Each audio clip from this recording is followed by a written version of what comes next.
today, it'll put SKT against match point. In fact, so a scary proposition. Yeah, definitely is. I mean, Dark has a big win now on his belt. The Major Star League, he is a guy that you'll look at and you'll say, he is a champion, right? He defeated so many different players, so many fantastic players to get to the end, to win that Star League. And now you got to go up against him in the best one in Pro League. Bomber probably not feeling too good, but I mean, Dark, he didn't have the best games against Dream, his teammate, right? And in the GSL, did drop out of his GSL group. And he was, I mean, after winning a Star League like that, I wouldn't be like, okay, I got to practice for Monday. Like, I need to win this, you know. If you're the most passionate player in the world, like, I don't want to take anything away from Dark. Perhaps he really is practiced for this, but, you know, perhaps he was focusing more for his championship there instead of this game. I'd imagine so. Something else to keep in mind is practice for a group with 2 other Zergs and a Terran. And the Terran was his teammate, Dream, so he knows him really well. So he probably didn't practice that much DVT. Then he practiced for the ZVP Finals. So this matchup right now, you know, not the one that he's focused on the most. I mean, like you said, he's preparing for finals, but he's also preparing for a totally different player and a totally different matchup. Monday Caster goes for Bomber. He has had some shocking correct predictions in the past, though. Somehow, he voted for Gumio up against Myungshik. I remember that one, man. Bomber is 2-0 so far for 2016, so let's see if he can keep that streak alive against the Star League champion.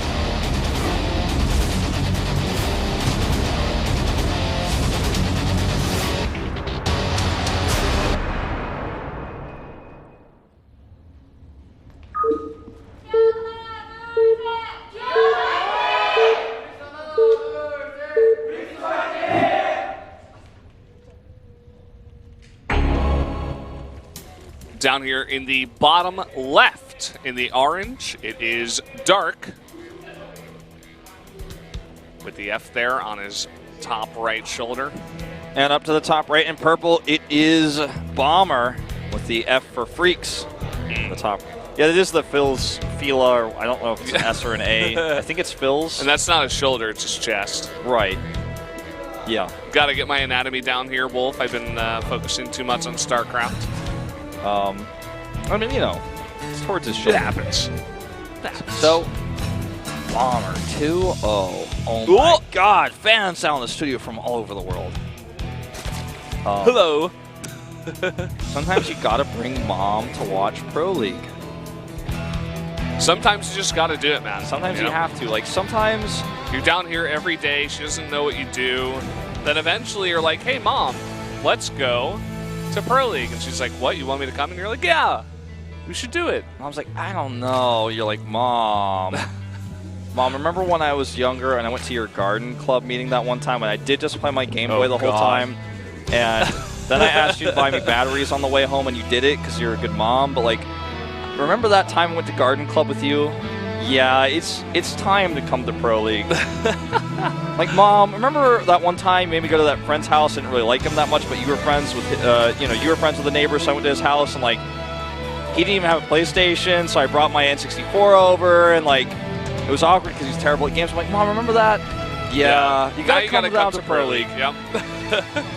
Like, Mom, you owe me one, Mom. Remember that time you made me eat Brussels sprouts, and I really didn't want to, but I did it? Come on. All right, well, at Pro League here in this second game of this day of crazy upsets, we'll see if Bomber can continue the trend here. He is going for a Reaper opening after his CC, or rather, it's moving across the map after his CC has been planted. Dark making some extra lings here. Once the speed is coming up, this Reaper is going to come in here and scout. The Lings are going to wait for him to jump. Ooh. And, yeah, we're going to have the normal trade we see over here a lot of the time, for sure, Lings versus Reaper, as Dark tries to definitely get us around, but Bomber will keep it alive. But back at home is more interesting. A very, very quick third CC for Bomber. And that is before a factory. That's before a second barracks. He went for a reactor on his first one. He's got one Reaper on the map right now. That's only units he's got. And I like it. I mean, he's going up against a really big opponent. He needs to do something weird to try to get ahead, something risky. And I feel like this is going to be nice. Yeah, you know, Dark is going for his trademark Overlord speed. A Noobtized Carapace coming up, but once he... But by the time he gets that and come in and see it, it's going to be past the window of time where he could have used to try to punish something like this. This is very bold from Bomber because Dark is known to all in a lot of the time with Banelings, even with Widow, not Widow Mines, Nidus networks, Queens, Roaches, all of the like. Even on a big map like this. I mean, didn't he do a Baneling bust against Dream on this map? Yeah, he did actually. GSL, we were casting that. That was that's right. It didn't work because Dream saw it coming and he held it. He got like 3 bunkers up, but you know, that's a good point you make. I mean, if Dark was going to go aggressive with some of the scouting information that he gets, Bomber could be in some trouble. By the way, he already is. At least making a Roach Warren, which usually points towards aggression in Dark's case. Could just be used for defense here, but as soon as he sees that all of this tech is late, like the second his Overlord speed scouts it, he adds Roach Warren. Lair is coming up, third base as well. And the first few Hellions and the initial Reaper are moving across the map. They're going to poke a little bit. Dark's on the defense here. But let's see if he adds a Nidus network and a chunk of Roaches once he stops these Hellions from scouting. Oh man, Bomber is going full greed. Double eBays as well. Yep. He's like, I hope he doesn't attack me. I hope he doesn't do any damage because if he doesn't, then I can get very far ahead. All right, look at the production tab. Only 2 Roaches and 5 drones and 2 Evo chambers, so he's not going to be attacking. He's just going to take a safe third.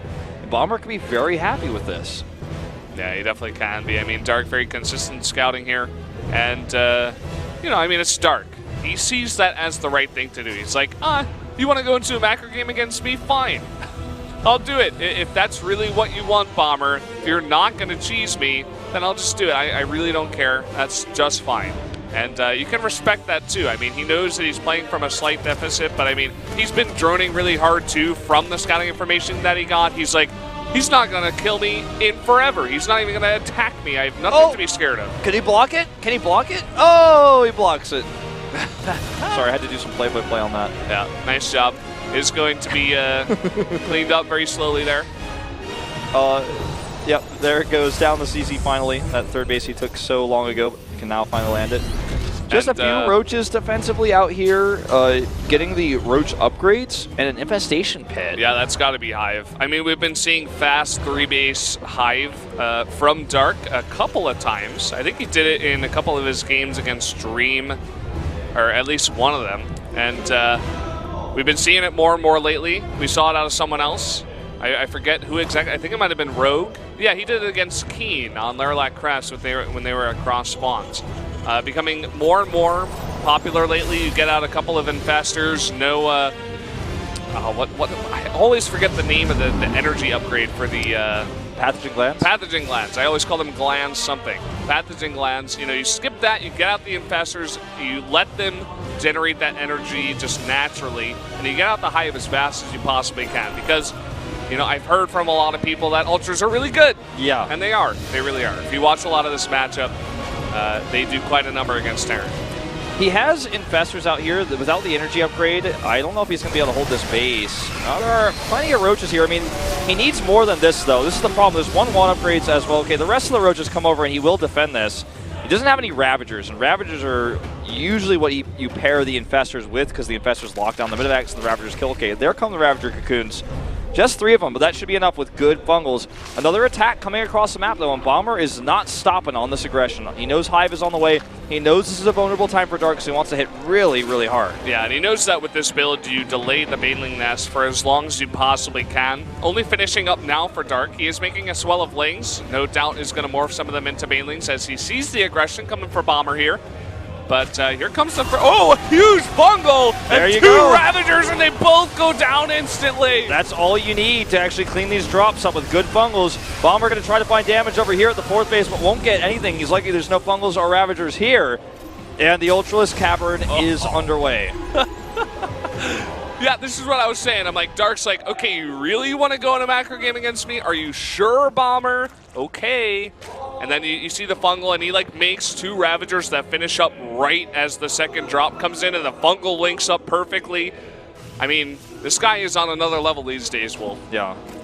Now, Bomber does have an insane Marine production. Look at it, 12 Marines at a time coming out. This is old school Wings of Liberty. This is like, is that Pope? 9 racks. Yeah, 13, 14 at a time. Only a few Marauders being added. He's going to actually rely on an overwhelming amount of units with 2-2 upgrades to try to smash this again with the follow-up attack. He's got 60 Marines. Fungal's, of course, going to be very powerful versus this, but all he needs to do is split.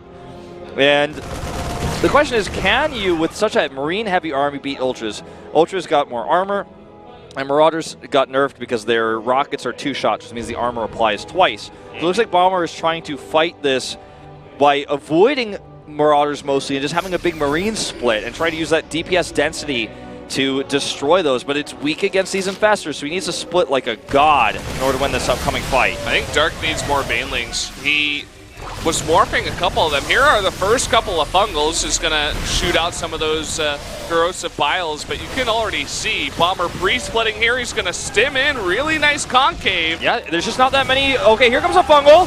The second one going to be good here as well, and there come the Ultras at the back, but good splits from Bomber. There's just so much DPS here. It's an overwhelming army. He's 30 army supply up. He's got so many medevacs for heals as well.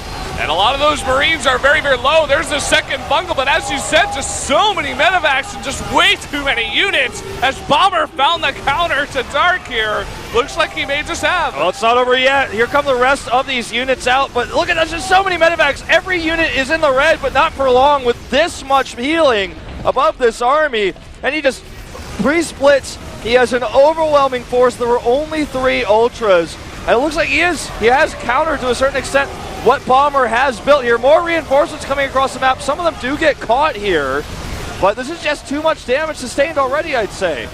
Ultra's Stand goes down, Ultra's Cavern goes down, Infestation Pit goes down, way too much damage being done. The hatchery is going to go down here. Ultras are popping out here, and he may be eventually able to clean this up, but Bomber doing a really nice job so far kiting. Bomber can just lift here as well because there's no anti-air whatsoever. He's got that insane 14 per cycle Marine production coming up. Ultra's Cavern, as you mentioned, did go down. He's making 2 of them right now.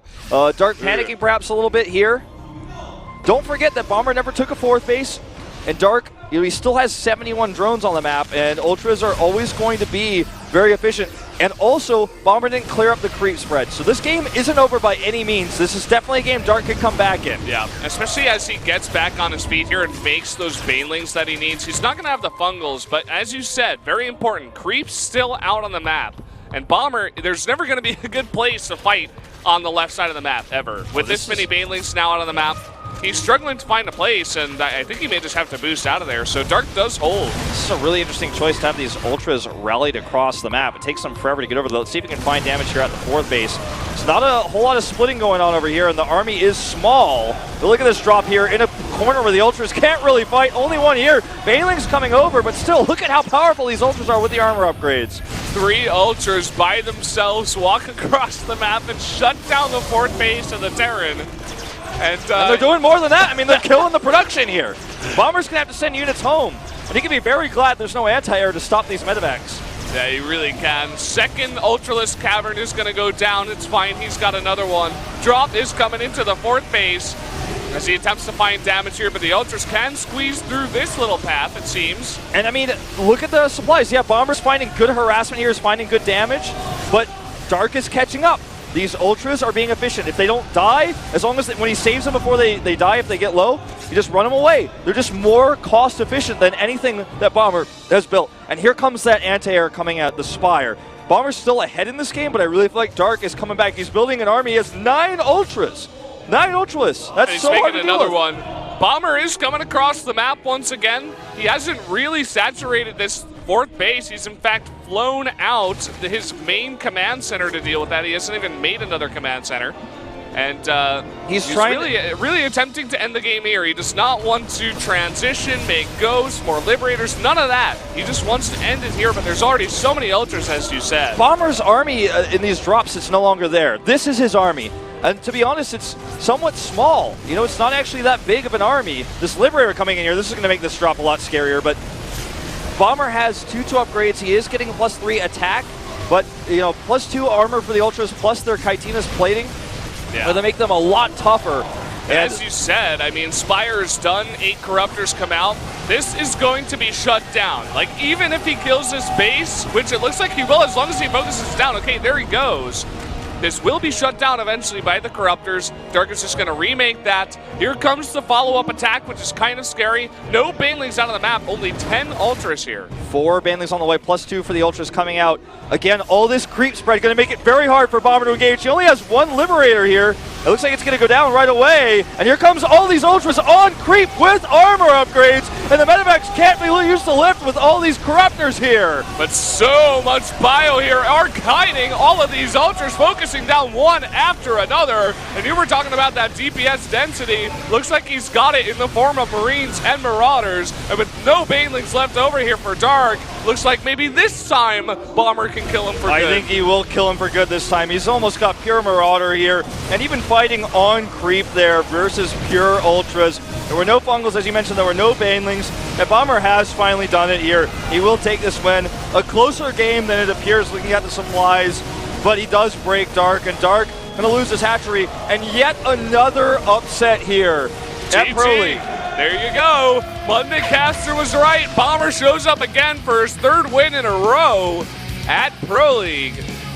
Really nicely and you know done. What? I've been one of the most public doubters of Bomber this season, but I'm gonna have to take a step back and say I doubt no more. 3-0 versus 3 Titans, 3 upsets, and that's a big enough trend here to say this guy is on fire right now. He was not looking good.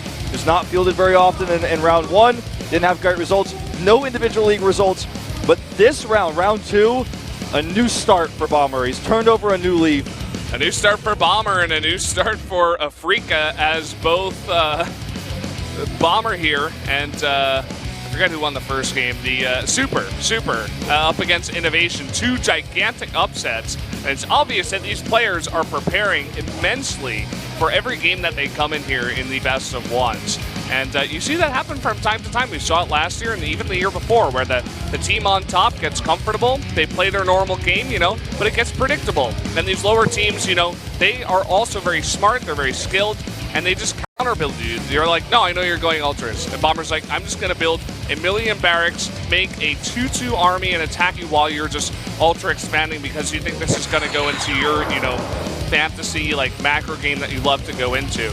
Yeah, but, he was, you know, he counters it. He was missing some Infestors, he's missing some Fungals, missing some Banelings, but Bomber just taking a tempo advantage with that initial push. Then going pure Marauder, and he had the better upgrades. That much was clear throughout the entire fight, even though the Ultras have that chitinous plating. Yeah. I mean, part of the build is to go for Roaches and Ravagers with +1 missile attacks instead, so the upgrades are behind, but that keeps you alive. But he's like, okay, you can stay alive for now, but I got the follow-up push that comes out before there are too many Ultras, and, you know, after we go through that Roach Ravager phase where you can defend. So really nice build by Bomber, and Afreeca's up 2-0 as we go into our commercial break. So stay tuned, guys. We're going to be back with game number 3 in just a bit.